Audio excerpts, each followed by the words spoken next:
خوبی نہیں ہوتی، کوئی کمال نہیں ہوتا، کوئی اچھائی نہیں ہوتی ہے۔ ماں کے پیٹ سے جب باہر آتا ہے بالکل جاہل بن کر آتا ہے، کچھ علم نہیں ہوتا اس کے پاس۔ اب اللہ کہہ رہا ہے وَجَعَلَ لَكُمُ السَّمْعَ، میں کان دیتا ہوں، آنکھیں دیتا ہوں، میں اس انسان کو اب سن کے باتیں دیکھ کر وہ پھر سیکھنا شروع کرتا ہے اور کوشش کرتا ہے، محنت کرتا ہے، تو اس میں کمال اور خوبی پیدا ہوتی ہے۔ اب میں آپ کے سامنے ایک بات رکھوں کہ دنیا کی چھوٹی چھوٹی چیزوں میں اگر محنت بند کر دیا جائے وہ چیز برباد ہو جاتی ہے۔ اگر انسان کے اوپر محنت بند کر دیں، آپ اس پہ کوشش نہ کریں، محنت نہ کریں، تو انسان میں خوبی کیسے پیدا ہو سکتی ہے؟ سب سے اہم چیز ہے کہ عام طور سے ہم ہر چیز پہ محنت کرتے ہیں، ہر چیز پہ کوشش کرتے ہیں، اپنے بیٹے کو انسان بنانے کے لیے، اس بیٹے اور بیٹی میں کمال اور خوبی پیدا کرنے کے لیے کوشش اور محنت نہیں کرتے۔ عام طور سے ہمارا مزاج یہ ہے مہنگی سے مہنگی گاڑی لے لیں گے، بہترین مہنگے سے مہنگے کپڑے خرید لیں گے، یہاں تک کہ صرف کھانے کے لیے ہم ہزاروں روپیہ خرچ کر دیں گے، لیکن مہینے میں اگر اس بچے پہ 1000 روپیہ تو اس کی تعلیم پہ خرچ کرنے کی بات آئے کہیں یہ تعلیم بہت مہنگی ہو گئی ہے۔ یہ ہمارا مزاج ہے، پیسہ ہم اپنے بچے کو بنانے پہ نہیں خرچ کرتے ہیں۔ جو اصل ہے جس کے بغیر اس بچے میں انسان رہ تک کوئی کمال نہیں ہو سکتا ہے، جس علم سے اس بچے میں کمال اور خوبی پیدا کرنا ہے، اس علم کے لیے پیسہ نہیں ہے، اسی بچے کی شادی کریں گے، 10 لاکھ روپیہ ایک رات میں اڑا دیں گے دکھانے کے لیے، لیکن اس بچے کو بنانے کے لیے پیسہ ہمارے پاس نہیں ہے۔ ایک مثال دے کر میں سمجھاؤں آپ کہ اللہ کے نبی ہمارے آقا محمد عربی صلی اللہ علیہ وسلم جب غزوہ بدر کے اندر پہلی مرتبہ 70 قیدی قید کر کے اللہ کے نبی کے دربار میں آئے تو اللہ کے نبی نے ان قیدیوں کا فدیہ مقرر کیا، اور تقریباً روایتوں میں آتا ہے کہ ایک قیدی کا جرمانہ 800 درہم تھا۔ مطلب یہ ہے کہ جو قیدی ہیں وہ 800 درہم جرمانہ دے کر اور آزاد ہو کر مکہ واپس جا سکتے ہیں۔ لیکن آپ کو ایک نکتے کی بات بتلاؤں، اللہ کے نبی نے اعلان کر دیا، سنو یہ ان لوگوں کے لیے میں نے فدیہ رکھا ہے، جرمانہ رکھا ہے جو ان پڑھ اور جاہل ہیں، جو پڑھنا لکھنا نہیں جانتے، لیکن جن کے پاس علم ہے، جو پڑھنا اور لکھنا جانتے ہیں، ان کا جرمانہ یا پیسہ نہیں ہوگا بلکہ ان کا جرمانہ یہ ہوگا کہ ہمارے 10 بچوں کو لکھنا پڑھنا جوڑنا گھٹانا سکھا دیں، میں مفت کے اندر انہیں میں چھوڑ دوں گا۔ آپ کو میں بتاؤں اس پیسے کو آج کے دور میں اگر ٹوٹل کریں تو تقریباً 10-11 لاکھ روپیے ہوتے ہیں اس اعتبار کے، اس دور کے اعتبار سے۔ اور ایک اور بات بتاؤں، اس زمانے میں اللہ کے پیغمبر نے 10 لاکھ روپیہ 10 بچوں کے ابتدائی تعلیم پہ خرچ کر کے اس امت کو یہ پیغام دیا۔ جس زمانے میں نبی کا اور مسلمانوں کا حال یہ تھا کہ کھانے کے لیے روٹی نہیں ملتی تھی تو پیٹ پہ پتھر باندھا کرتے تھے، غربت کا عالم یہ تھا کہ مسجد نبوی چھپر کی تھی، اس پہ چھت نہیں لگے ہوئے تھے، چلنے کے لیے سواری نہیں تھی۔ ایسے دور میں میرے پیغمبر محمد عربی صلی اللہ علیہ وسلم نے 10 بچوں کی تعلیم پر اتنی موٹی رقم خرچ کر کے اس امت کو پیغام دیا، کھانے کے لیے روٹی نہ ملے کوئی بات نہیں ہے، رہنے کے لیے مکان نہ ہو کوئی بات نہیں ہے، لیکن تعلیم سے سمجھوتا مت کرنا۔ ایک بات میں بتاؤں، عام طور سے دونوں باتیں سامنے آنی چاہیے، ورنہ بہت سے لوگوں کو غلط فہمی ہو جاتی ہے کہ جو جلسوں سے بات کی جاتی ہے وہ دنیا کی تعلیم کے خلاف کی جاتی ہے، حالانکہ ہماری سوچ کے فرق ہے۔ قرآن پڑھیں، کوئی انسان ذرا بھی اس کے اندر شعور ہوگا تو دنیاوی تعلیم کے مخالف کیسے ہو سکتا ہے؟ آپ پڑھیں قرآن، اللہ رب العزت نے اس انسان کو اس دنیا میں بھیجنے سے پہلے جب انسانوں کو اللہ نے حضرت آدم علیہ السلام کو پیدا کیا تو فرشتوں کو بلا کر آدم علیہ السلام فرشتوں کو بلا کر اللہ رب العزت نے فرمایا وَإِذَا قَالَ رَبُّكَ لِلْمَلَائِكَةِ إِنِّي جَاعِلٌ فِي الْأَرْضِ خَلِيفَةً اللہ رب العزت نے فرشتوں کے سامنے بات رکھی، سنو میں اس دھرتی پر زمین پر ایک نئی مخلوق انسان بنانا چاہتا ہوں۔ کیوں بنانا چاہتا ہوں؟ اپنا نائب، اپنا خلیفہ بنا، اپنے احکام کی نفاذ کے لیے اس کے سر پہ نبوت کا تاج سجا کر میں اسے اپنے احکام کی نفاذ کے لیے اس دنیا میں آباد کرنا چاہتا ہوں۔ فرشتوں نے کہا قالوا اتجعل فیہا من یفسد فیہا ویسفک الدماء، اے میرے مولا ہم دن رات آپ کی عبادت کرتے ہیں، ہماری عبادتوں میں کمی کہاں رکھتے ہیں؟ اتنا کرنے کے بعد بھی ہمارے ہوتے ہوئے ایک نئی مخلوق کو پیدا کیا جائے اور اس کے سر پہ نبوت کا تاج سجایا جائے، ہمارے اندر کمی کیا ہے؟ جانتے ہیں اللہ رب العزت نے کیا فرمایا؟ انی اعلم ما لا تعلمون، اس انسان میں کمی جو خوبی ہے، کمال ہے، وہ میں جانتا ہوں، تم نہیں جانتے۔ بات ہو رہی تھی کہ انسان کے اندر خوبی کیسے پیدا ہوگی؟ اللہ نے صرف اتنی سی بات کہی، بات ختم ہو گئی۔ پھر اللہ رب العزت نے آدم علیہ السلام کو پیدا کیا، اور پیدا کرنے کے بعد سے سب سے پہلی چیز جو اس انسان کو رب نے دیا، قرآن کہتا ہے وَعَلَّمَ آدَمَ الْأَسْمَاءَ كُلَّهَا ثُمَّ عَرَضَهُمْ عَلَى الْمَلَائِكَةِ۔ پہلی چیز جو اللہ نے اس انسان کو دیا، اس میں خوبی پیدا کرنے کے لیے، کمال پیدا کرنے کے لیے، وہ علم دیا۔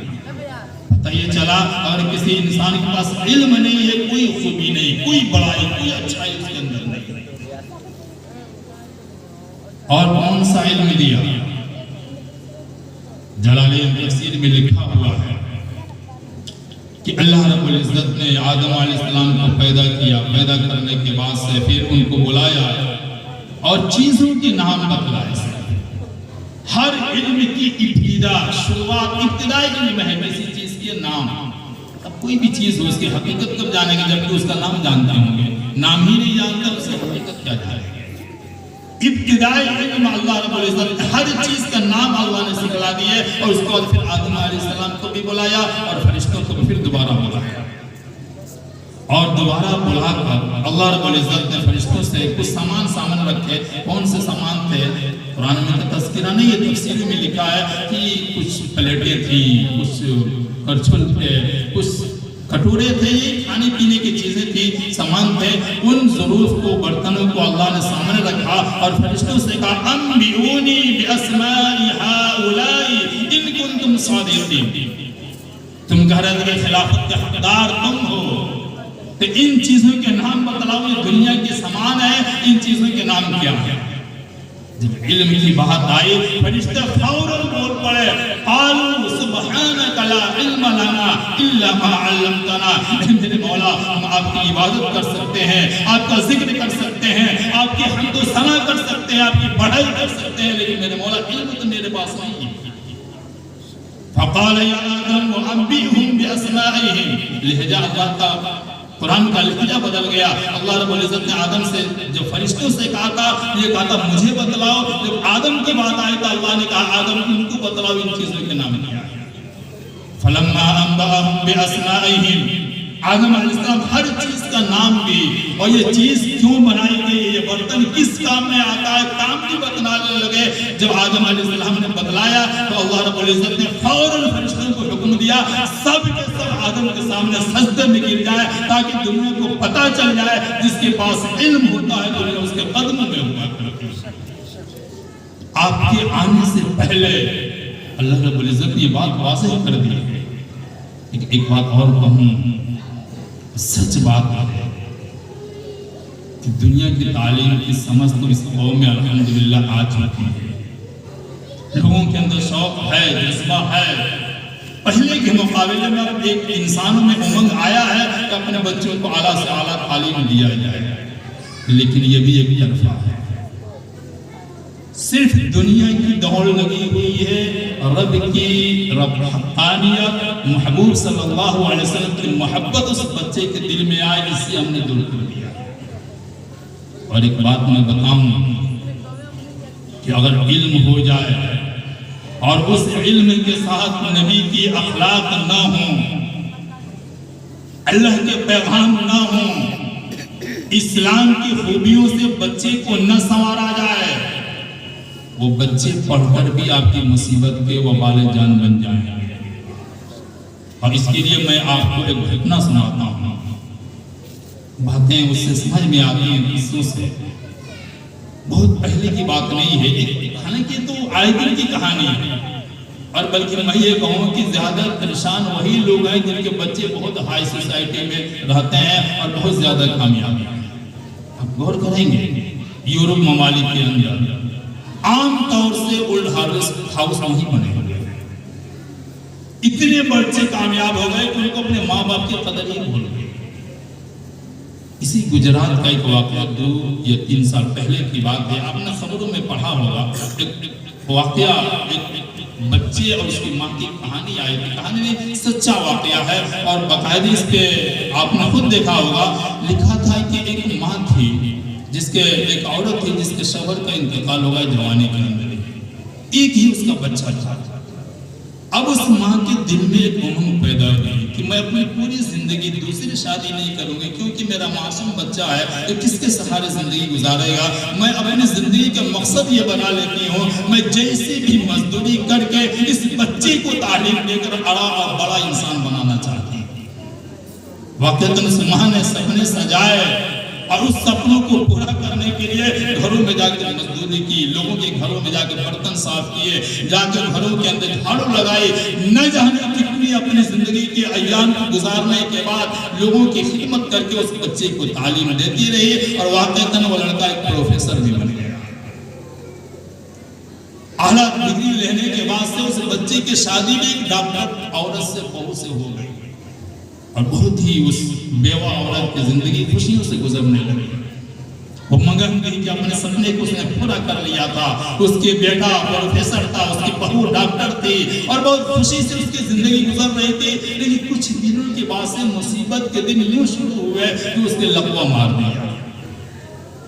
اور وہ بوڑھی عورت چرپائی سے پڑ گئی، ہاتھ پیر کام کرنا بند کر دی۔ اب ایسے حال میں بیٹا بھی کامیاب تھا،